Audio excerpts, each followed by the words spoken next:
ஓம் சிவாய.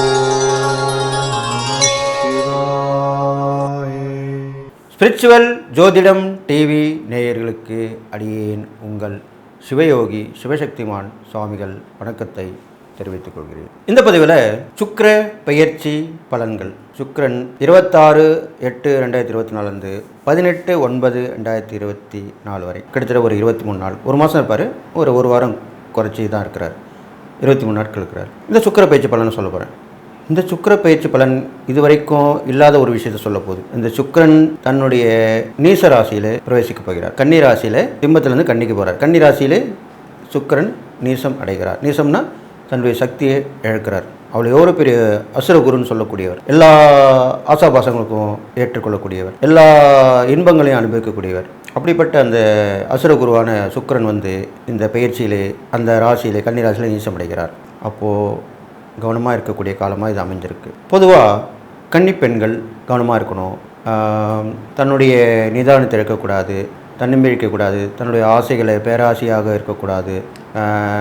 அனைவரும் கவனமாக பழகி வர வேண்டும். இந்த உள்ள காலகட்டங்களில் தன் நிலை அறிந்து செயல்பட வேண்டும். அதனால் கவனமாக இருக்கணும்னு சொல்லிட்டு இதனுடைய சுக்கிர பயிற்சியுடைய பொது பலனை இப்போ சொல்ல போகிறேன். அதுக்கு முன்னாடி எடுக்கிறார் வணக்கம். ஓம் குருப்யோ நம. நற்பவே நற்பவே நற்பவே. ஓம் காஞ்சிவாசாய வித்மகே சாந்தரூபாய தீமகே தன்னோ சந்திரசேகர பிரச்சோதயாத். என் ஆத்மா நம காக்கலை வணக்கம். ஓம் காளிகாசாய வித்மகே மசான வாசின்ன தீமகே தன்னோ அகோர பிரச்சோதயாத்.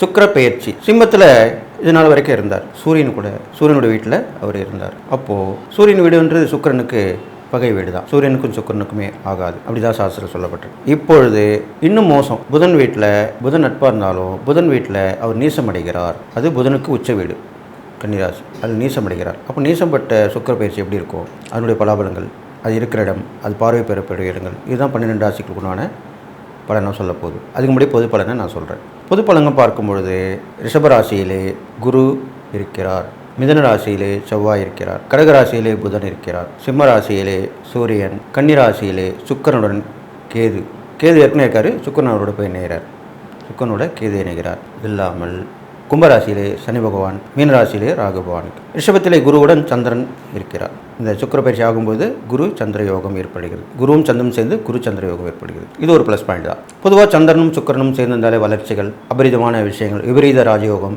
1க்கு 2 இருக்கிறது, இது மாதிரிலாம் நடக்கும். சுக்கிரனுடைய சந்திரன் இருந்தாலும் சுக்கிர பயிற்சி காலத்திலே அந்த குருவுடன் சந்திரன் இருப்பது ரொம்ப பெரிய விஷயம் தான். சந்திரன் உச்சம் பெற்றிருக்கார்.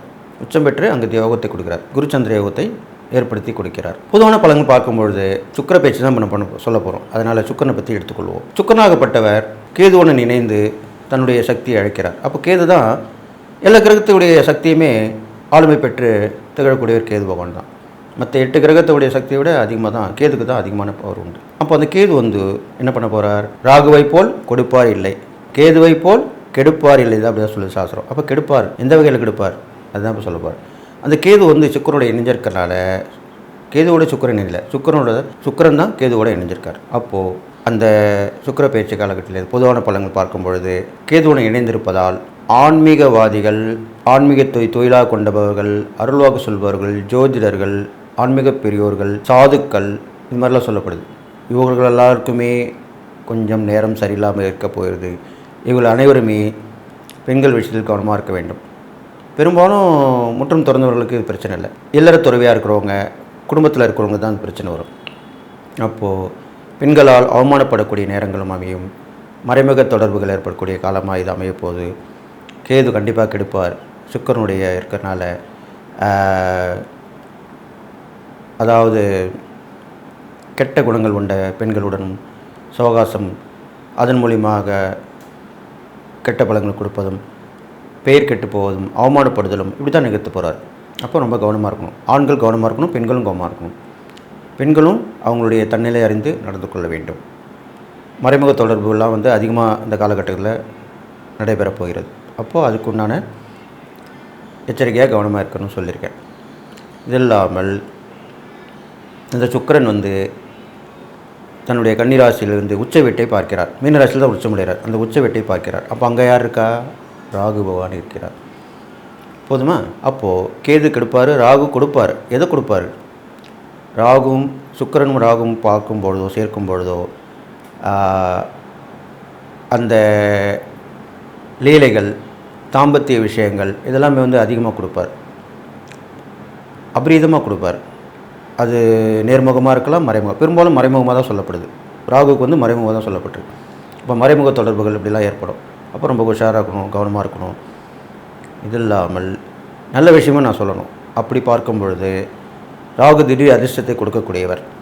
அப்போது பெண்கள் மூலிமா நல்ல ஒரு பெண்கள் வசதியாக இருப்பாங்க, அவங்களுக்கு எல்லாமே இருக்கும், நல்ல ஒரு அன்பு கிடைக்காமல் இருக்கும்.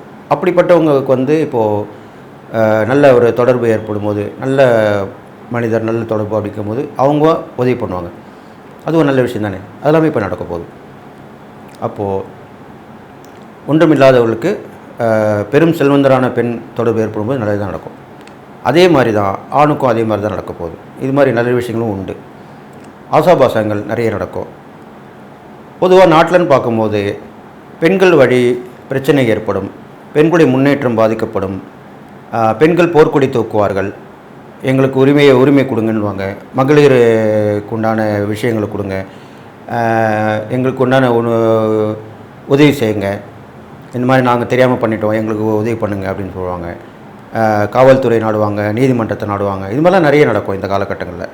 பெண்கள் பெரும்பாலும் தொடர்பு கொண்டு பேசுவார்கள். இருந்தாலும் அவர்களுடைய நடவடிக்கை எப்படி இருக்கும் என்றால், கண் கெட்ட பிறகு சூரிய நமஸ்காரம். முதல்ல கெட்டு போயிடுவாங்க, இழக்காதெல்லாம் இழந்துருவாங்க, கொடுக்காதெல்லாம் கொடுத்துருவாங்க. அதுக்கப்புறம் தான் புத்தி வந்து புகார் கொடுக்க வருவாங்க. அது மாதிரி வெளி உலகத்தை வந்து சொல்லுவாங்க. அதில் என்ன பிரயோஜனம்? ஒரு பிரயோஜனம் இல்லை. முன்னெச்சரிக்கையாக இருந்தால் எதுவுமே ஆகிருக்காது இல்லையா? அதுதான் இந்த பலனை அதிகமாக சொல்லியிருக்கேன். இந்த சுக்கிர பயிற்சி காலத்தில் இவங்களாம் கவனமாக இருக்கணும்னு சொல்லிட்டு, அது இல்லாமல் நிறைய ஆசைகள் இருக்கலாம், பேராசைகளை வளர்த்து கொடுக்கக்கூடாது இந்த காலத்தில். ஏன்னா சுக்கிரன் வந்து என்ன பண்ணுவார்னா, நீசப்பட்ட சுக்கிரன் பேராசையை கொடுத்து பெரு நஷ்டத்தில் கொண்டு வந்து விட்டு விடுவார். கூட கேது வேறு இருக்கார், ராகு ஒரு பார்வை இருக்குது. அதனால் ரொம்ப கேர்ஃபுல்லாக இருக்கணும். இது இல்லாமல் அண்டை அயலாருடைய தொடர்பும் கொஞ்சம் மட்டுப்படும், கொஞ்சம் குழப்பங்கள் ஏற்படும். சுக்கிரன் வந்து அசுர குருவாக விளங்கப்படுவதனால போர் மூலமாக இருக்கும். அது வந்து பெண்கள் மூலிமா கூட இந்த விஷயம் நடக்கும். பெண்கள் கூட பிரச்சனையாக இருப்பாங்க. நான் இப்போ கூட சமீபத்தில் பார்த்தீங்கன்னா, ஒரு நாடு விட்டு ஒரு பெண் சம்பந்தப்பட்டவர், ஒரு ஆட்சி புரிந்தவர் அடைக்கலமாகி வந்தார் என்று கேள்விப்பட்டோம். அது மாதிரிலாம் கூட உண்மையாக நடக்க போகுது விஷயங்கள். இதெல்லாம் நடக்கும். பெரும்பாலும் பெண்கள் வகை முன்னேற்றங்கள் தடைபடும். பெண்களுக்கு உண்டான அழிவு காலமாக கூட சொல்லப்படலாம். அதெல்லாம் உச்சியாக இருக்கணும், ஜாக்கிரதையாக இருக்கணும். இதுக்கெல்லாம் என்ன வழின்றா, இது வரும் பரிகாரங்கள் தான தர்மங்கள் மூலிமா நான் சொல்லி அதை நீங்கள் தீர்த்துக்கலாம். எல்லாமே சரியாயிடும், ஒன்றும் கவலைப்பட வேண்டியதில்லை.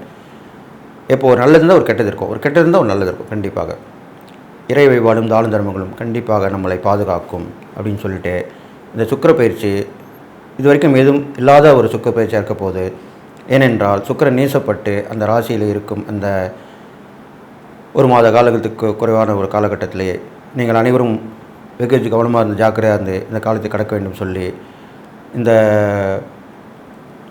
நான் சொல்லும் இறை பரிகாரங்கள் தானம் எல்லாம் கவனமாக கேட்டு நடக்கணும்னு சொல்லிடுறேன்.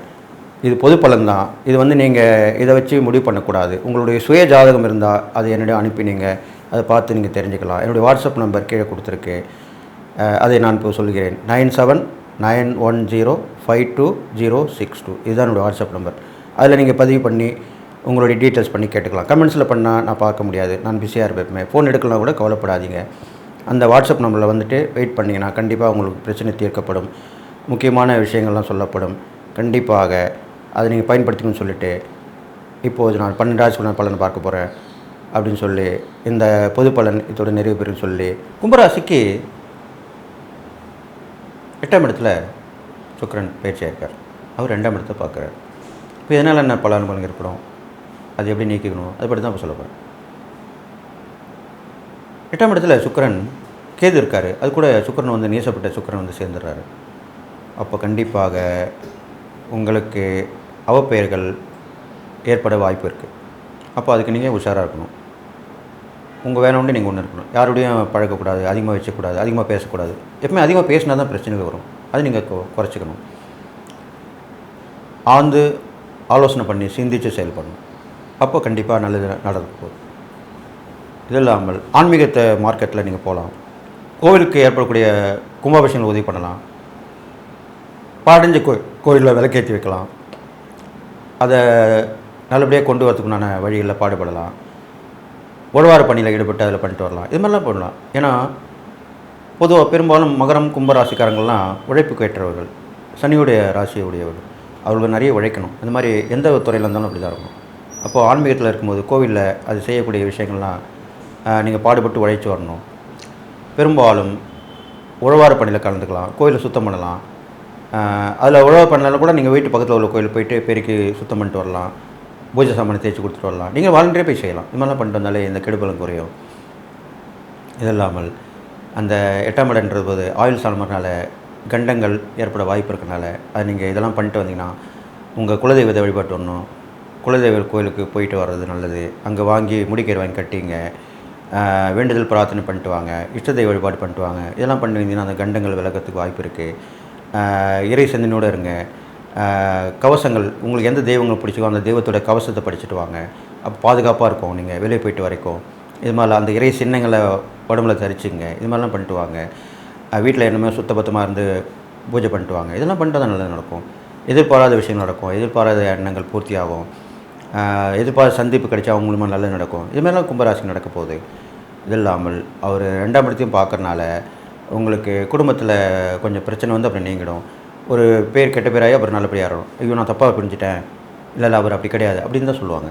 அதுக்கு நீங்கள் இந்த இறை வழிபாடு சொல்லக்கூடிய பரிகாரம்லாம் செஞ்சால் தான் அதுக்குண்டான பலன் கிடைக்கும்.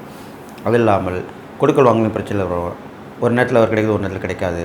இருந்தாலும் ஒரு சொற்பமான தொகை கிடைக்கும், ஓரளவுக்கு கிடைக்கும். அது மூலிமா நீங்கள் சமாளிச்சிடலாம், தப்பிச்சு வந்துடலாம். அது இல்லாமல் நீங்கள் செய்யக்கூடிய இறை வழிபாடு பார்க்கும்போது பெரும்பாலும் பெண் தெய்வங்கள் வழிபாடு பண்ணிட்டு வரணும். பெரும்பாலும் சிவன் வழிபாடு பண்ணிட்டு வரலாம். ஆயுஷ் ஹோமம் நடக்கிற இடத்துல கலந்துக்கலாம். ஹோமங்கள் நடக்கிற இடத்துல கலந்துக்கலாம். இது மாதிரி நீங்கள் உதவி பண்ணலாம். இது மாதிரிலாம் பண்ணிட்டு வாங்க. இது இல்லாமல் நீங்கள் கும்பராசியில் பிறந்திருக்காங்க, இந்த கும்பம்னு சொல்லக்கூடிய அந்த படையல் போடுறாங்க இல்லையா, இந்த இப்போ தெய்வத்தில் இந்த ஆடி மாதம் முக்கியமான காலகட்டத்தில் படையல் போடுவாங்க அம்மனுக்கு. அதில் கலந்துக்கலாம். அதில் உங்களுடைய பார்ட் இருக்கலாம், ஒரு சிறு பார்ட்டாக கூட இருக்கலாம். பெரும்பாலும் எந்த தெய்வத்துமாக இருந்தாலும் படையல் போட்டு வணங்கினீங்கன்னா உங்களுக்கு சூட்சமான பரிகாரமும் சொல்லப்பட்டிருக்கு.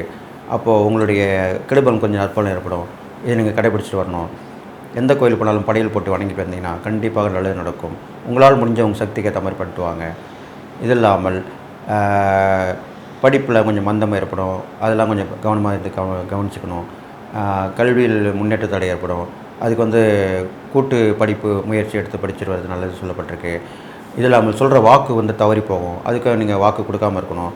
ரொம்ப கேர்ஃபுல்லாக இருக்கணும். இது மாதிரிலாம் பண்ணிட்டு வந்தீங்கன்னா இந்த சுக்கிர பயிற்சி பலன் கெடுபலன் கொஞ்சம் நற்பலன் ஏற்படும். நான் சொன்ன இந்த இறை பரிகாரங்கள் தான தர்மம் பண்ணிட்டு வாங்க. தான தர்மம் பண்ணும்போது பார்க்கும்போது நிறைய கஷ்டப்படுறவங்களுக்கு, ஓயாமல் உழைக்கிறவங்களுக்கு, காலிலேருந்து மாடு மாதிரி உழைப்பாங்க, அவங்களுக்குலாம் உதவி பண்ணிட்டு வரலாம். இந்த கட்டிடம் கட்டும் தொழிலாளர்கள் அவங்க ரொம்ப கஷ்டப்படுவாங்க. அவங்களாம் சம்பளம் கம்மி தான். அடித்தட்டில் இருக்க மக்களுக்கு சொல்கிறேன், கடைநிலை ஊழியர்கள் அவங்களுக்குலாம் ரொம்ப கஷ்டமாக இருக்கும். அவங்களுக்கு உதவி பண்ணிட்டு வாங்க. அது இல்லாமல் அன்றாடங்காட்சின்னு சொல்லுவாங்க இல்லையா, அன்றன்றைக்கு சம்பாதிக்கக்கூடிய ஜீவனம் தான் எங்களுக்குன்னுவாங்க. அவங்களுக்குலாம் உதவி பண்ணிட்டு வாங்க. இதெல்லாம் பண்ணிட்டு வந்து நல்லது நடக்கும்னு சொல்லிட்டு நீங்கள் கும்பராசியில் பிறந்ததுனால எதுவுமே ஆழ்ந்து யோசித்து செயல்படக்கூடியவங்க தான். அந்த வகையில் இந்த மாதிரி பண்ணிட்டு வந்தீங்கன்னா கண்டிப்பாக நல்லது நடக்கும். இந்த சுக்கிர பயிற்சி பெரும்பாலும் சனியோட ராசி வீடாக இருக்கிறதுனால, நட்பு கிரகம்ன்றனால பெரிய பாதிப்பு கொடுக்க மாட்டார். கண்டிப்பாக நல்லது தான் செய்வார். கொஞ்சம் கஷ்டத்தை கொடுத்தாலும் உடனே நிவர்த்தி பண்ணி கொடுத்துருவார். அதனால் பயப்பட வேணாம் அப்படின்னு சொல்லிட்டு இந்த கும்பராசிக்காரங்களுக்கு நான் சொன்ன இறை பரிகாரம் தானம் பண்ணிட்டு வந்தீங்கன்னா இந்த சுக்கிர பயிற்சி பலன் கண்டிப்பாக நல்லது செய்யும். கடைசியாக வந்து நீங்கள் அந்த ஆலயத்துக்கு தேவையான உதவிகளை கண்டிப்பாக செய்யணும். பெரும்பாலும் இது பண்ணிட்டு வந்தால் ரொம்ப விசேஷம் சொல்லப்பட்டிருக்கு. அது இல்லாமல் முன்னிருந்து ஒரு விழாவை நீங்கள் நடத்தி வரணும். அதுதான் முக்கியமாக சொல்லப்படுது. கடைசியாக அந்த முன்னின்று அந்த விழாவை நடத்திங்கன்னா உங்களுடைய வாழ்க்கை சிறக்கும், உங்கள் குடும்பம் செழித்துவங்க, எல்லா வகையும் நலமும் பட்டு வாழ்வின்னு சொல்லி வாழ்த்தி விடைபெறுகிறேன். நன்றி, வணக்கம்.